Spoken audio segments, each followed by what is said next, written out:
about intimacy, and just little information is that intimacy does not mean sex. Intimacy as in the connection that you have with somebody else.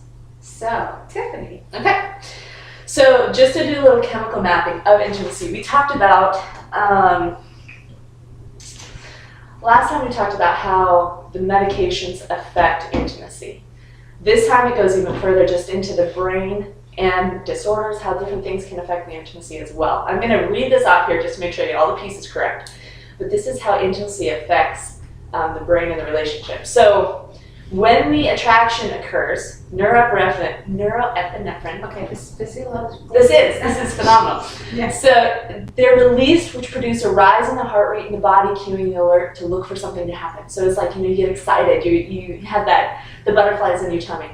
Then dopamine, which is wired to help us to remember where our drives are satisfied,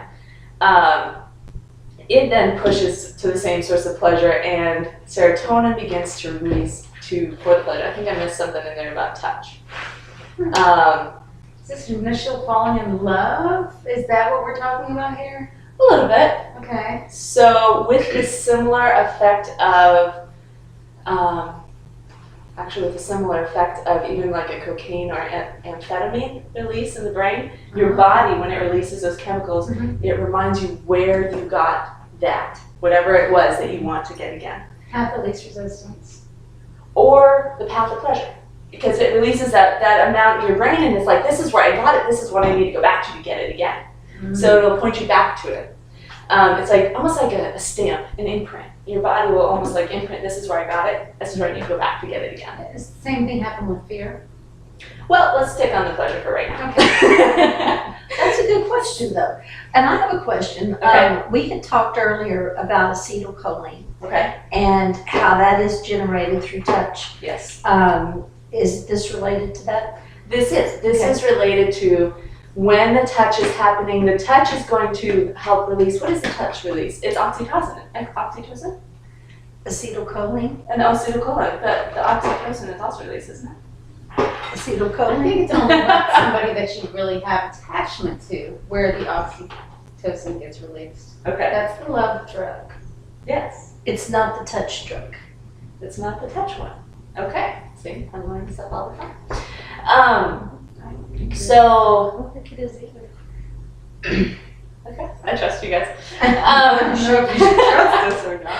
So then, let's say, when would the oxytocin get released in this process? Would it be at the point of when pleasure is received based on touch? I think it would be where the person likes to be touched. So would it be just orgasm? No.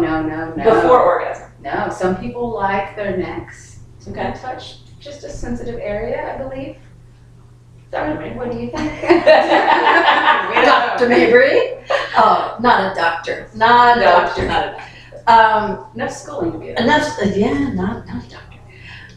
We're still going back though now to intimacy and sex, and Right. we're not talking about those being the same thing. Right. So what are we talking about? Are we talking about the release of neurotransmitters in the body? Are we talking about foreplay going towards the whole sex thing? Or are we talking about safety? Because for me, intimacy is a safety. So how does your neck So- figure in your safety issue? Huh? How is your neck figuring into your safety plan? You said some people like their necks touched. Some people do. But what does that have Some to do people with your like safety ears. plan? Okay, there's all that. There's so many different levels of intimacy that it's so difficult to Okay. actually explain this adequately. Okay. So taking the physiological approach, taking the physical touch approach, which is where that came from, True. taking the safety approach, I think they all come into the idea of intimacy. Well, there we have it. There we go. Okay. So, okay.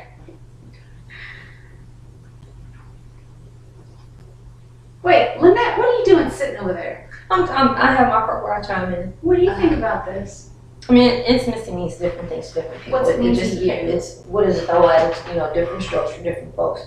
No pun intended, but the point being, But it was totally. point being, whereas intimacy can be something as simple as sitting on the sofa and your significant other massaging your feet or your neck, or just lying on the sofa, or even just being alone together. It doesn't necessarily equate to intercourse per se. It doesn't have to. Right. That is the whole point of where we're going with this thing. It's supposed to highlight that intimacy does not necessarily correlate to or have to result in intercourse. That is the point. Yeah. And how the brain is affected by intimacy as far as those chemical, releases that take place in the brain and how they affect us, and that euphoric feeling that we get. A person who's introduced to intimacy by way of, or foreplay by way of intimacy does not necessarily mean that it has to include sexual organs. It doesn't. It can be conversation. It doesn't have to be quote unquote dirty talk. It doesn't have to be that. It's just the interaction alone between two people. It is. That is the point. A lot of friends that we have intimate conversations. I'm a very intimate person. So yeah, people taking it out of context and taking it a different way really takes away from how important intimacy is, because it comes into attachment. Well, it's also communication. It's effective communication by way of intimacy. I mean, would you agree? It's effectively communicating to your significant other what it is that the two of you enjoy by way of quote unquote touch. Again. And a couple, I think that it takes the intimacy to feel safe enough to even have discussions with what you like and what you don't. And that happens even with friends, to talk about and speak your mind and what you really think and what you really feel and where you really stand, because you know that regardless, you're going to be accepted. Yeah, there's no judgment there. Exactly. Intimacy, I think, is completely void of judgment. I think you're right. I think it's safety. I think it's kindness. I think it's trust. I think intimacy could be like that old couple that you think about in rockers sitting out on the porch. And that can be some of the most intense intimacy that there is. I know that certain cultures present intimacy through different ways, like you said about rubbing the feet. What about food? Various foods depending on the culture again. Strawberries is supposed to be an aphrodisiac. Now we're going to sex again. Yes, but it's also a form of communication by way of how much you appreciate the person even being in your company. By presenting them with a bushel of berries.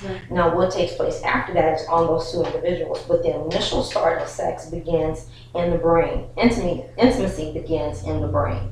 So that's where you get into those gifts by way of food, rubbing of the feet, or holding hands, or a certain tone in a person's voice can be very, intimate and very arousing for them in the brain. Certain voice types, raspy voices, baritone voices, deep voices have a tendency to be some of the most attractive and alluring. And even with a female who has a raspy voice or a deeper voice, is considered to be attractive in some cultures. Now that we went down this rabbit hole, I feel like we should talk about the fact of there being sex with no intimacy, and that intimacy doesn't always lead to sex. I mean, you were talking about you give berries, you do this in hopes of sex, but that's not really. That's not Sometimes the you intent just or the do intimate. the presence for the presence. Right. And there's people out there that are having sex without intimacy. I mean, that's going on. There's no doubt about that. I think it's important because, let's say, when we see people in here, different disorders are going to affect the libido. So when you have a couple where one person has a very high libido, let's say somebody just got on medication, all of a sudden their libido is tanked. So they've had a marriage where they've had a very active sex life, let's say just intercourse, and then they go to one person who doesn't want it. So I think it's important to broaden that view of intimacy, and I might even say the view of sex, because I think it doesn't always have to lead to intercourse. It can be one person's libido can be very high, but when they train themselves to be satisfied with that intimacy, it can be very sexually pleasing, even without intercourse. So I think it has a whole, it's being I think you said non-judgmental, a willingness. I think willingness to have it look different, and that can be powerful. Perception. Good point. Anything involving looking at something and just the way you look at it changes how you see it. And I think that it's easy to get stuck on, I'm not getting laid, I'm not getting sex, therefore, and that's what you hear a lot of guys say is, you know, they're equating sex to this intimacy, and this intimacy. It's a background. It's an intimate time, even just skin on skin. Yes. So, well, and that was the reason I was going back to the hormones, even if I have them wrong. If You don't have them wrong. You don't have them wrong. okay, Yeah. but the hormones are like a drug. So let's say they take you back to where you got that pleasure before. So I think what's different is that if one person says, okay, I always got that by sex before, so now I'm not getting it by sex. So now let's say I'm going to switch to porn because my partner has no libido. But if they do that, they are training their brains to be turned on by the porn. Henceforth, eating. Emotional eating. Yes. Okay. I now get this buzz, this excited, feel good, serotonin, whatever the chemical is. I get it from the eating. I get it from the porn. Yes. But you can literally train your brain to do that to your partner. And I think that's the piece. They look at their partner and they say, this doesn't look like it used to look. Therefore, I'm falling out of love with them. Or they're not sexually attracted to me anymore. But if you visualize him as a piece of chocolate cake. Okay, so taking this and running this into the marriage and family approach. Yes. Do it. That would be the loss of the connection. That would be all of the beginning of all the conflicts would be intimacy related. And it would just be building that intimacy, relearning who people are. Because as we go through life, and as partners go through life, they change, they grow, they go different paths. But you said it was a type of communication. Definitely. Then that's the thing. When you're going down different paths, you might not always stay synced. So it's all about just relearning, seeing it as a new challenge and rediscovering instead of, going It's a this new language. But then again, our brains get used to it being one way. Yeah. Right. So we may not be turned on by this other thing at first. But then you can create that connection and that pull over so that you are eventually turned on. We might want to make a comment here that everyone at this table is a marriage and family therapist person. We're not, a couple of us are also, Tiff and I are also LPCs, but all four of us are marriage and family therapists. So that's why we keep coming back to the marriage and family focus, I think. With the couples and, And couples and communication and relationships. So that's just your FYI. Sorry for interrupting. Go ahead. I mean, we could take it to the individual and talk about attachment and how a person that has insecure attachments would have a harder time building intimacy with other people. That is totally the mental health side, right, with the individual. Yeah, trust versus mistrust, Erickson. Yeah. Erickson's a good guy for all of the Psychosocial. theories. Yeah. Going back into marriage and family too. Yeah. But Would you say that if a couple was able to have fun together and let loose enough to kind of be vulnerable to have that fun together, it would also be beneficial if somebody has difficult attachment? It would show, let's say if somebody has difficulty with attachment, if they're able to have fun with a person, that adds to an intimacy, almost like adds to a communication of feeling safe, or no? I'm asking. I think it depends. Okay. Some people like to have fun to mask other things. Okay. So it'd be really hard to determine what you mean by have fun. I mean, So not from the borderline. outside person looking in, but from the inside of the person, the other Are person. they as using if they're that literally fun having to keep them away? Because some people use that as a shield. So Okay. That's true. I don't know. I really cannot answer that question. Can That's you a answer good that question. No, Because I that's do a know good that when you question. have Twisted your head legitimately around. have fun with somebody, usually it increases that intimacy. When you can just let loose and play, like just have fun. Unless But it's you have to fake. have secure attachment. And if you're insecure on the inside while you're doing that, you're putting on that mask, It's true. then it's not equaling having fun necessarily. It's another boundary of border. Again, it's that time spent together. Yeah. That quality time spent together. That a lot of folks, as Catherine mentioned earlier, about the changes and the shifts in the relationship due to life, age, things happen, life happens. So getting to know how or learning how to communicate all over again, because the conversation changes. Yeah. Definitely changes over time. So it's getting into that aspect of it where that shift or that change, that dynamic takes on a whole new packaging within the relationship. Right. Right. Well, I know you brought some Yes. cases. Yeah, just a few. Geeky stuff. Yeah, I like the science. Some studies that have been done and some articles as far as intimacy and brain injuries, PTSD, TBIs.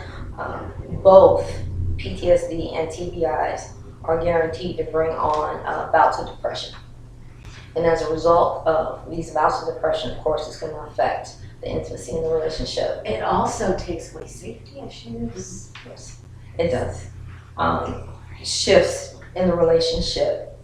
Some of the things that I noticed with the dramatic shift to include or not limited to personal and emotional. So the emotional attachment in relationships. When you have a TBI or PTSD, again, going back to what you're saying about safety, or just that whole perspective of how the individual views life after sustaining a TBI, after having had sustained a traumatic event or witnessed something. There is a shift, there is a change. Studies have shown that spouses on the receiving end of their loved ones coming back from deployment have said, he or she is not the same person. Yeah. I don't know who he or she is anymore. A different person came home. Somebody different came home. They used to be so nice, and now they're violent, acting out. Or withdrawn. Right. Communication is affected, considerably. So when we start talking about, the communication and the depression, then we start talking about, coming in and seeing a therapist or seeing a psychiatrist or whomever is a part of the treatment plan or treatment team, that individual. So antidepressants are introduced, and that heightens some of the tension between couples, because antidepressants, one of the side effects, does affect libido. Yeah. Whereas with males, it brings on erectile dysfunction. With females, it can bring about dryness. So if one couple, as you mentioned earlier, before the relationship was very active, intimately, sexually, you introduce a TBI or PTSD and an antidepressant due to depression, then you have one person who's at this steady stream of stability where the relationship was intimately, and then when the other one comes back, it's it's totally off kilter, and it's trying to figure out how to balance out. So we talked about these antidepressants and the stuff that happens with it. It brings on additional tension and stress within the relationship, thus the therapy and being able to communicate effectively between the two.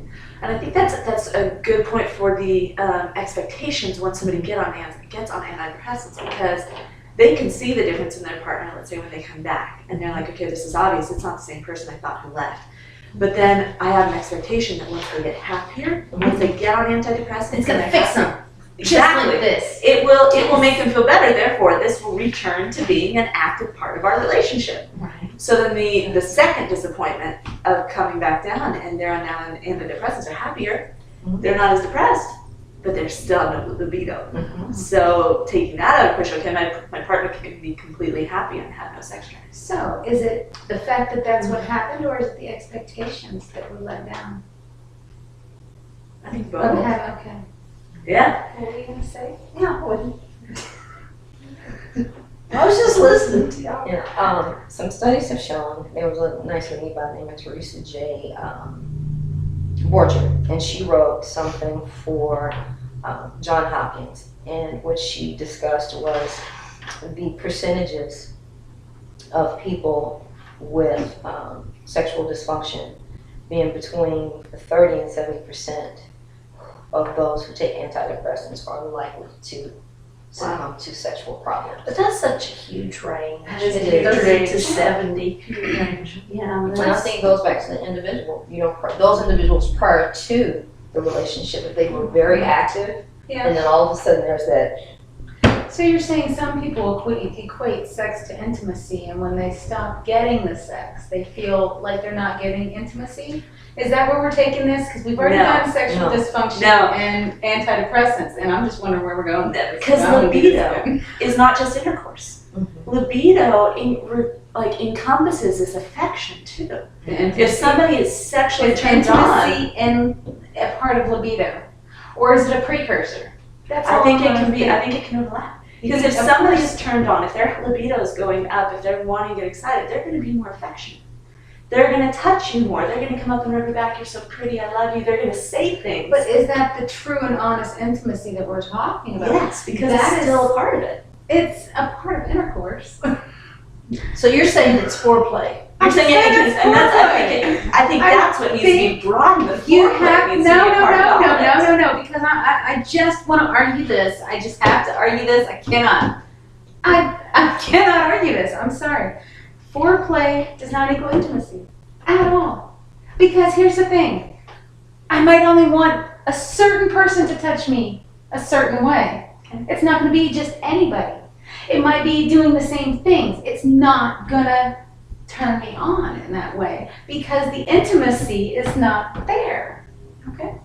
That's all I'm saying. I totally disagree. So we're gonna have to tell you because I'm not even gonna take this any farther. I Come on. think that foreplay It's so as much a fun. couple I think foreplay as a couple needs to be broadened into when you have that offset imbalance. As When a one couple, person has a high libido and the other person has none. I think the person with the high libido needs to take more things as foreplay because they need to be satisfied instead of getting satisfaction somewhere else. Okay, we're talking about the couple again. Yes, I'm I'm talking about couple. I'm not- individual. and that's I think maybe that's where we're missing it Maybe. because I'm not I talking can't argue about with that. family relationships. I'm only talking about The couple. like intimate, committed relationships. Yes. You're talking long term. I'm talking about just individually, as a person, individually, the steps to get there, and they're different from being like with somebody in a committed relationship, long term, compared to determining what a person individually wants and needs, and the process. I mean. We might still disagree, but that's okay. Here's That's the thing. okay. That's okay. Yeah, Different opinions are not bad. it's true. I mean, the thing is that we're taking intimacy and talking about sex, but if you turn it back around to the fact that you can have an intimate relationship with no sex involved, and it takes that trust and all of that, Yes. I mean, then how do you say this intimacy doesn't follow this pattern when it does? It's just that a relationship and a marriage and all of that stuff helps to build the trust. Okay. Reinforce the trust. Are we agreeing and just not saying it? Maybe. I just like to argue. Let's go to our next. So, back to percentages. So, Dang the trend has been, and this goes back to 2010, up to 9% of couples who end up in a situation where intimacy is an issue and it has a direct impact or related to depression and dysfunction. A lot of them come off of their medication, their antidepressants, and that's not always a good thing. So there's a recommendation that when intimacy is affected and the relationship is beginning to fall into that stress and that tension, to discuss it with your physician, because it's a team.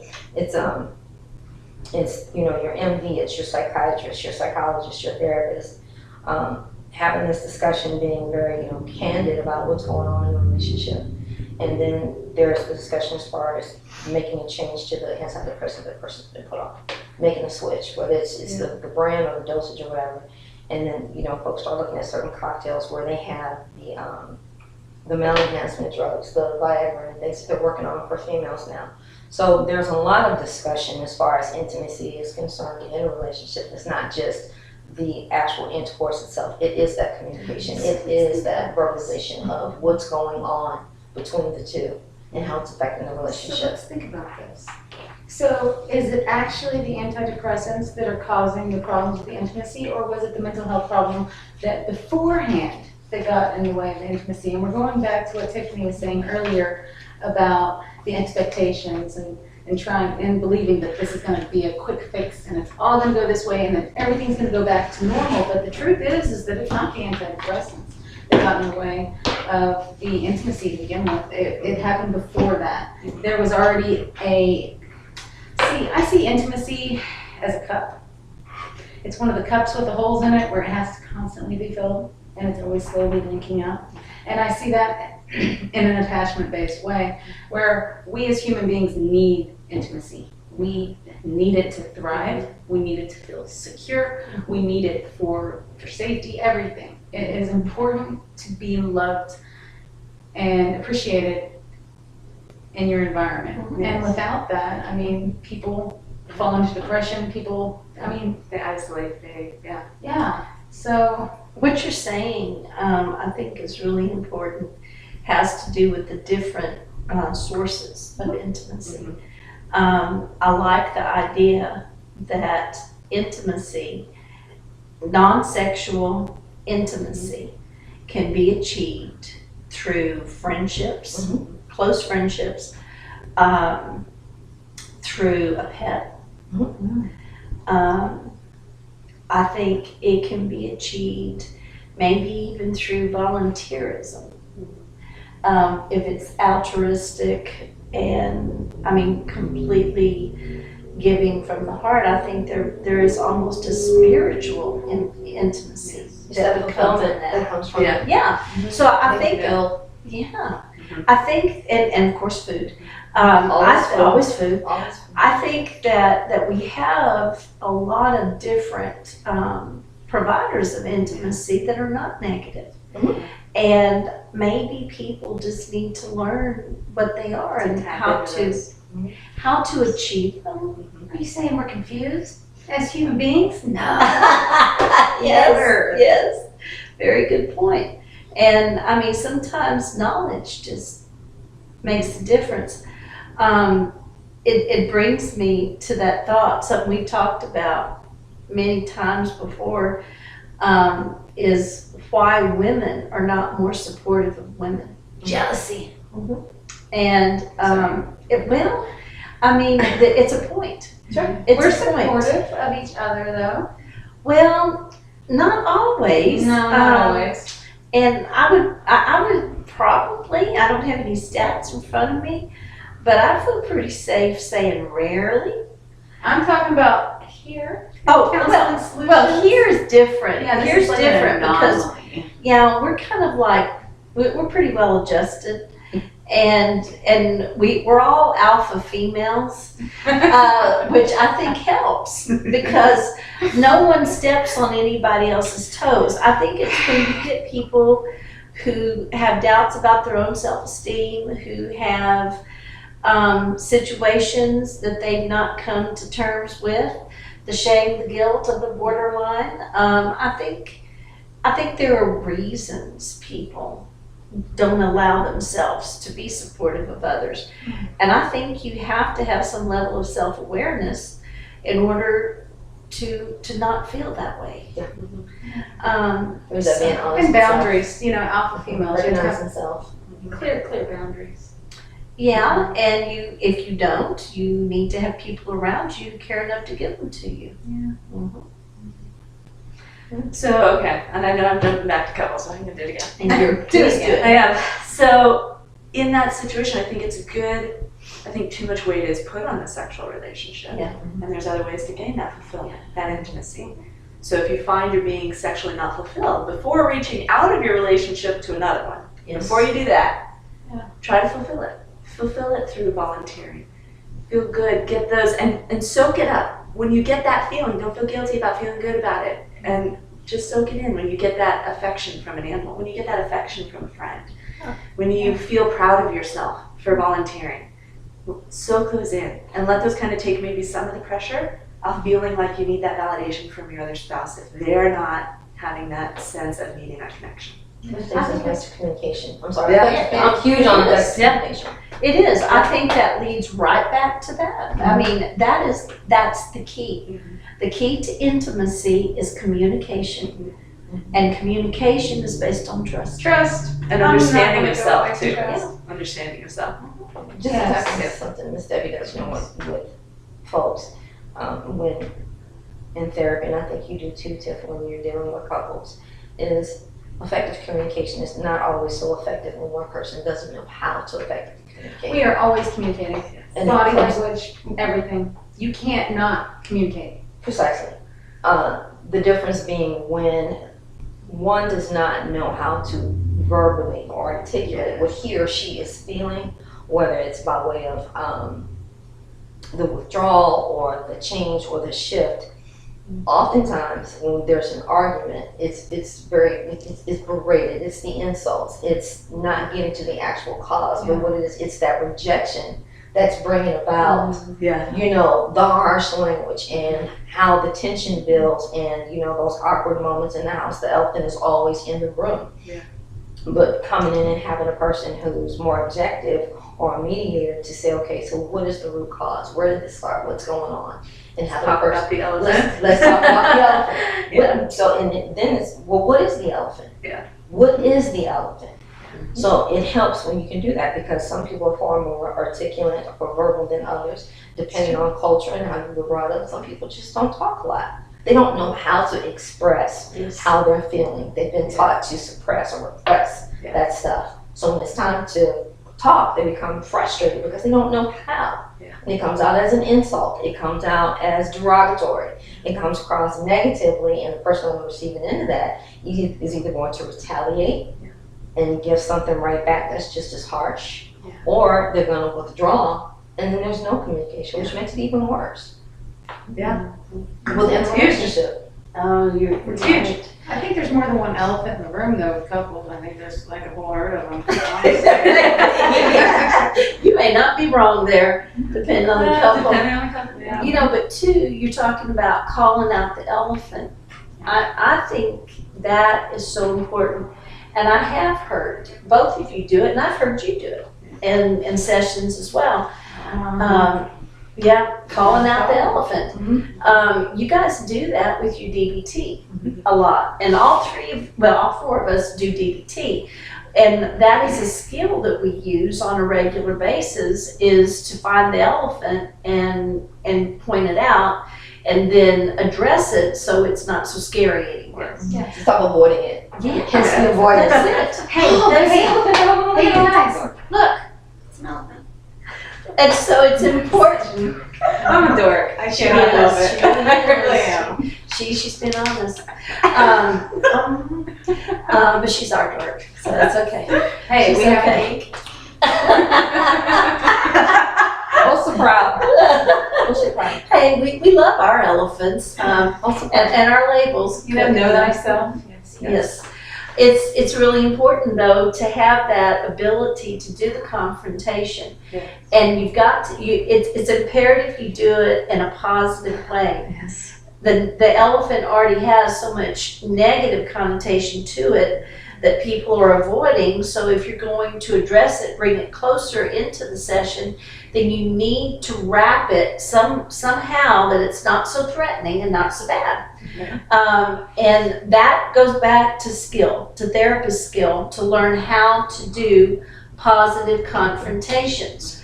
How did you guys pick up on that skill yourself? How did you work that out to do it? Mine is externalizing. So when the elephant is no longer, I'm a bad person because of this, or you're a bad person because of this, or you're doing this intentionally. It's, let's say for this one, how do we get more intimacy? It's not I don't have any libido, you have libido, I'm a bad person because I don't want to have sex anymore. You're taking it personally, you're thinking you're ugly because I don't want to have sex with you. Taking that piece out, it's just, oh buddy. So taking it out to the point where it is this elephant of, we want to have connection as a couple. Externalization. Externalizing it. You almost create it into its own identity as an elephant even. When we both look at it and it's no longer that we're bad because of it. Right. Let's talk about how we can get towards that goal. And that's the piece. You need a little elephant for your room. There we go. I do. I like that. You do. It'd be really great if it was like glass and they could break it. Ooh, that's a great idea. That's an I idea. like that. I was thinking more of like a Hindu elephant on the wall. I know, but I want to break that one. No, you don't want to break it. It'd just be the whole elephant in the room. Yeah, be but religious and spiritual as well. yeah, but then you get into the religious issues. Maybe I don't want a Hindu elephant on my wall. Maybe I don't feel comfortable with a Hindu elephant. Maybe I need a mammoth elephant because I feel more comfortable with mammoths, or maybe the tusks are a big deal with me. I like that idea though. Yeah, I do too. That was a really good idea. Thank you, Debbie. We will now be breaking elephants, glass elephants. If you find them online, let us know.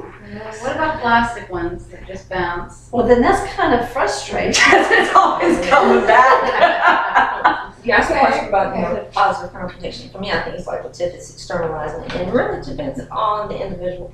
Yes. And how it's manifested in front of them for them to see. Because some people, you can be a little bit more genteel with some, and others who are a little bit more open and receptive and pretty much ruddered in who they are, is just trying to make that change or that connection where it's necessary to develop and evolve into a much better self. Being able to approach them in a way that they can, appreciate that positive confrontation. Some people do better with what I call soft speak. So some people do much better with it. And so it goes over well with them. Whereas someone else may be better off or feel it's better received if it's more direct and just calling it to their attention and say, okay, so were you really pleased with that? And it's, well, what is it of that, the quote unquote that you're so pleased with? If it's breaking stuff, if it's being shrewd or cruel to another person in the smirk that'll wash over their face. We see that with, our people on borderlines. They'll do something and there's this smirk that'll wash over, and they're so unaware of it, so unaware that it happens. And so it's calling them out on that. So you're pretty pleased with yourself. So let's talk about that. Yes. Why are you pleased with that? Yes. And then hence the discussion as far as the elephant in the room could be the anger. But again, going back to communication and how it affects the intimacy in the relationship when there's that dynamic of rejection or not being able to effectively communicate what it is that you're feeling that affects the intimacy at the end of the day. See, right now I'm focusing on using the marriage and family individually because two people is a little overwhelming for me at the time. So taking the systemic approach and looking at the individual, it's looking at the individual and calling them out. And in talking about the elephant in the room, I've had a colorful life and I've called a lot of people out the wrong way. So I've learned through trial and error the best way to really do it without totally, completely upsetting them. And what is that? It depends on the person. Oh, It's about timing. A lot about timing. Timing is good. And there's a lot of beating around the bush to getting somebody ready to hear it. Really? Mm-hmm. Okay. Yeah. It's That might process. get a little frustrating. No, it doesn't. No? No. Not to the client? Client, what do you mean? What? Client. How would it be? It's just setting them up for what I'm going to tell them, so when I tell them it's not that big. It's like a puzzle, Okay. It's not just like, bam, there's an elephant in the room. Because that's a Right. little too much for certain people. Okay. And instead it's like, here's a little piece, and here's a little piece. Of the elephant? Of the elephant. Oh. And here's a little piece, and here's a little piece. So you have dismembered parts of And the then we put it together, and it's like, papa. Huh. So you have to assemble the elephant before you can see the elephant? No, it's No. just showing pieces of the elephant at a time. Oh, okay. Because I'm a Okay. little direct. Okay. So that works best. So you find it better to do small increments? I do. Okay. I do. That's But then interesting. again, That's not a bad approach. I'm a It's new- not bad at all. I'm a new, intern person, so I'm not as comfortable just calling them out like I Yeah. don't know. Because when I think of calling out, I think of it as a little more harsh than what it should Right, be. So right. I have to work on that technique. And the ladies have had quite a bit of experience doing that too. So I think the more experience you have, I think the easier it does become. I've never really thought of putting the parts together and then presenting as a whole. I don't think that's a bad idea. It's not. It takes a Yeah. few sessions. It does. And it actually lets them discover the elephant on their own. Okay, which is a light bulb. very true. Very different Experience. approach. I mean, that's what you kind of do whenever you do relationship reviews or stuff, or genograms. It's showing them pieces of the puzzle, and it doesn't ever click until a little while later when it's all processed through. So it's a slowing, allowing the client to process through it. I don't know if that'd work with couples. You might as well just call it out with couples, maybe. I don't know.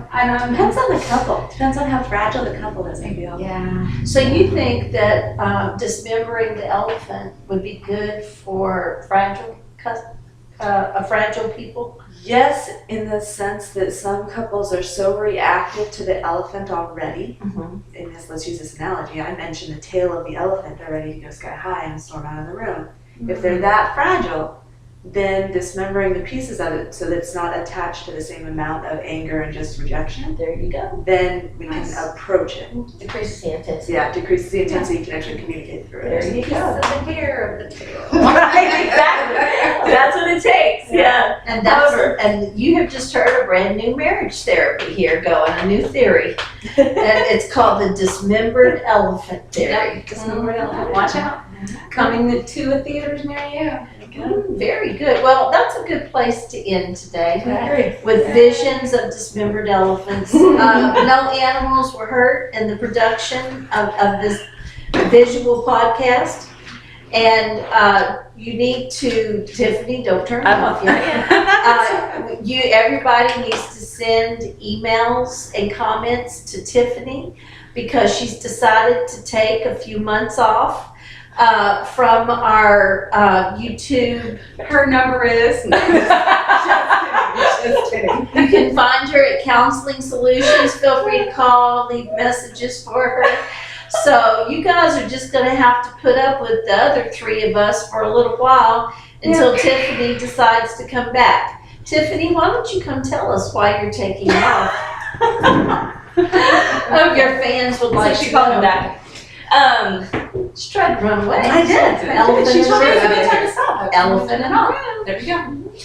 I have recently received my full licensure. Yeah, so I'm very excited about that. So I'm getting on different insurance panels, getting all the paperwork done for that, and then also my husband's coming back from deployment. Yes. So we're gonna take some family time at the same time.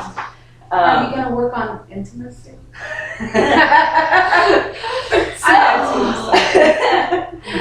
There's like redeployment babies out there, anyways, okay. It doesn't equal sex. Sorry. Let the girl talk. So I'm going to be taking a little time off, I'll still be doing the therapy here, but we're going to take some time to reconnect as a family, and then I'll still be doing therapy here, but time off the podcast. So when can we expect you back on the podcast? I don't know. We're gonna have to decide when that time comes. Oh no, we figured probably 3 months. Who is we? Me, myself, and I, Elephant over there. and that elephant over there. So feel free to send your questions to Tiffany Herndon at Counseling Solutions and let her know you want her back. There we go. Take care of yourself. Bye. Have a good weekend. Until next time. She's so really happy.